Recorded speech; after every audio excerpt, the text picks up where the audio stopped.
पूर्व प्राथमिक शिक्षण आणि चिमुकल्यांचे पोषण व्हावे यासाठी अंगणवाडीची भूमिका महत्त्वाची आहे। मात्र धाराशिवमध्ये अंगणवाडीच्या पोषण आहाराचं मुलांच्या जीवावर सुटलंय। धाराशिव शहरातील अंगणवाड्यांना दिला जाणारा पोषण आहार हा निकृष्ट दर्जाचा असल्याच्या पालकांच्या अनेक तक्रारी समोर येत आहेत। अंगणवाडी सेविकांनी वरिष्ठांकडे वारंवार तक्रारी करून ही परिस्थिती जैसे थे।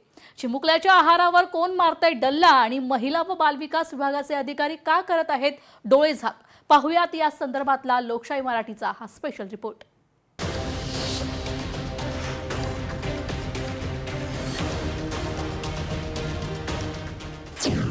चिमुकल्यांच्या आयुष्याशी ठेकेदारांचा खेळ, पुरवठाधारक बचत गटांना अधिकाऱ्यांचा वरदहस्त। धाराशिवमध्ये अंगणवाडी पोषण आहाराचा खिचडी घोटाळा।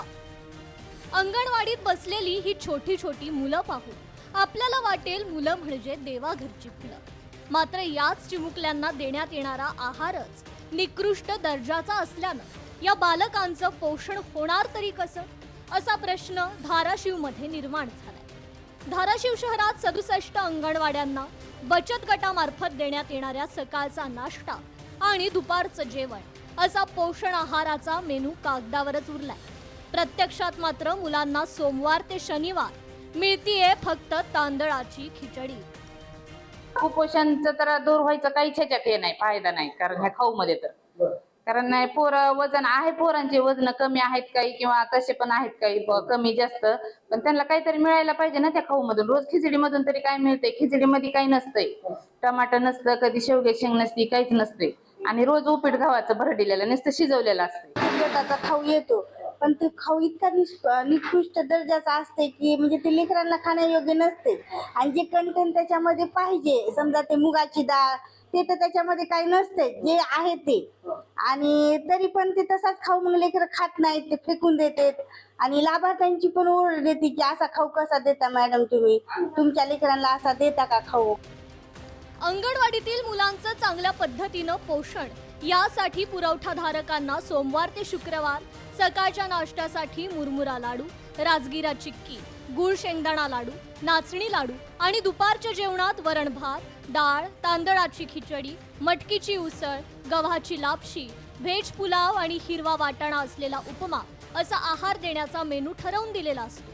मात्र आहार पुरवठाधारक बचत गटांनी सरकारी नियमाला बगल देत तांदळाची खिचडी देण्याचा रतीब लावत चिमुकल्याच्या आहारातून स्वतःचं आर्थिक पोषण करून घेत आहेत। गुरुवार आहे मुरमुरा लाडू आणि गव्हाची लापशी, शुक्रवारी आहे नाचणीचा लाडू आणि व्हेज पुलाव, शनिवारी आहे राजगिरा चिक्की आणि उपमा किंवा शेंगदाणा हिरवा वाटाणा आवश्यक, एवढा आहे। आता ह्याच्यातलं सर आम्हाला म्हणजे रोजच खिचडी असते आणि फक्त आठवड्यातून एक दिवस फक्त म्हणजे हे असते वरण भात असते आणि रोज म्हणजे उपमा किंवा ते लापशी, गोड लापशी, ह्याच्यात तर त्यांना एक पण देत नाही आम्हाला। आम्ही घरी गेलो 2-2:30ला तर लगेच पालकांचा फोन आला, मॅडम तुम्ही आत्ताच्या आता तुम्ही खातात का म्हणले ही, कारण त्या ह्याच्यामध्ये आणि ते आम्ही ऑफिसला फोटो पण टाकला होता आणखी असेल पण, तर त्याच्यात आळी निघाली होती लापशीमध्ये आळी।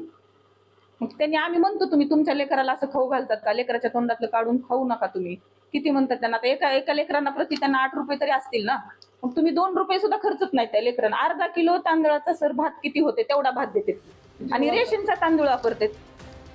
अंगणवाडीतून मिळणारा आहार हा निकृष्ट दर्जाचा असल्याचं सांगत आमच्या मुलांचं पोषण कसं होणार असा प्रश्न मुलांच्या पालकांना पडलाय।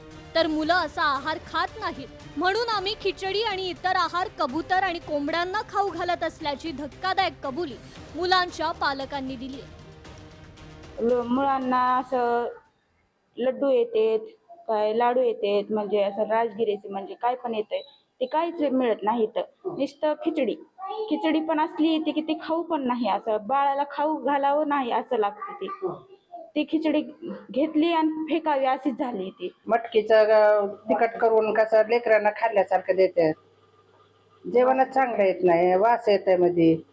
कोंबड्याला नेऊन घालतो आम्ही भात तर खात नाही, सोयाबीनचे हे घालून तसली खिचडी करून देतात। मटकी ही देतात का?